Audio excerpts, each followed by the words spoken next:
ગેસની અસર થઈ છે। 500 વીઘાથી વધુ ડાંગરના પાકને નુકસાન થયું હોવાનો દાવો કરાઈ રહ્યો છે। ઝેરી ગેસથી હજારો પક્ષીઓના મોતનો ગ્રામજનોનો આક્ષેપ છે।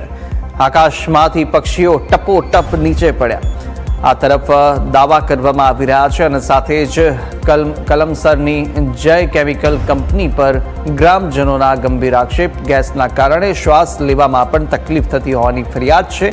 ગ્રામજનોએ ઉલટી અને ઉબકાની પણ ફરિયાદ કરી।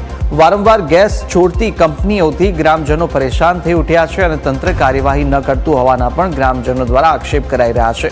ઝેરી ગેસ મામલે તાત્કાલિક તપાસ કરવામાં આવે તેવી માંગ પણ ઉઠી રહી છે।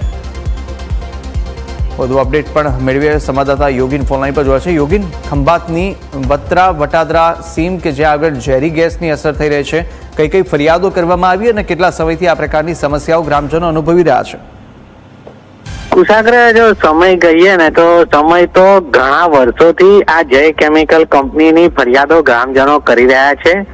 અવારનવાર ચોમાસાની સિઝનમાં આ કંપની કેમિકલ યુક્ત પાણી ખેતરોમાં છોડે છે, કેમિકલ યુક્ત પાણી ખંભાતના અખાતમાં છોડે છે, કેમિકલ યુક્ત ગેસ હવામાં છોડી દે છે। આવું કંઈક ને કંઈક કરીને તે હવાને પ્રદૂષિત કરે છે, જમીન પ્રદૂષિત કરે છે, પાણી પ્રદૂષિત કરે છે અને આસપાસના લોકોનું જીવવાનું હરામ કરી દીધું છે આ કંપનીએ।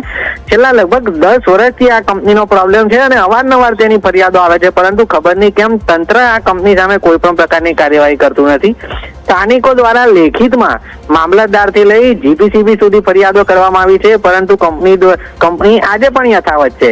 આ જે બનાવ બન્યો છે તે બનાવમાં જે ગેસ છોડવામાં આવ્યો તેના કારણે આસપાસની 500 વીઘા વિસ્તારમાં ડાંગરના પાક પર વિપરીત અસર પડી છે। જે પક્ષીઓ હવામાં ઉડતા હતા, ઝાડ પર બેઠા હતા, તે પણ ટપોટપ નીચે પડી ગયા અને દ્રશ્યોમાં જોઈ શકાય છે કે ઘણા બધા પક્ષીઓના મૃત્યુ થયા છે, જેમાં ચકલી, પોપટ જેવા બધા પક્ષીઓનો સમાવેશ થાય છે।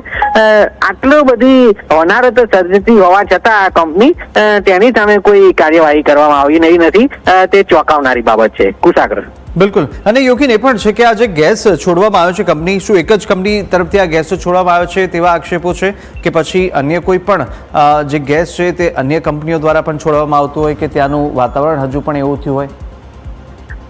કુશાગ્ર, જે આ જય કેમિકલ કંપની છે તેની સૌથી વધુ ફરિયાદ છે। જો કે હવે આસપાસનો જે વિસ્તાર છે તે ધીરે ધીરે ઇન્ડસ્ટ્રીયલ ઝોન બની રહ્યો છે, ધીમે ધીમે કંપનીઓ પણ આવી રહી છે, પરંતુ અન્ય કંપની કરતા વધારે ફરિયાદ જે છે તે આ જય કેમિકલની આવી રહી છે। અને જય કેમિકલ લગભગ છેલ્લા 20 વર્ષથી આ વિસ્તારમાં કામ કરે છે અને તેની જ અવારનવાર આ ફરિયાદો આવતી હોય તેવું મીડિયાના પણ ધ્યાન પર આવ્યું છે। હજી સુધી અન્ય કોઈ કંપનીનો આ પ્રકારનો કિસ્સો સામે આવ્યો નથી। કુશાગ્ર, માહિતી સાથે જોડાવા બદલ આપનો આભાર।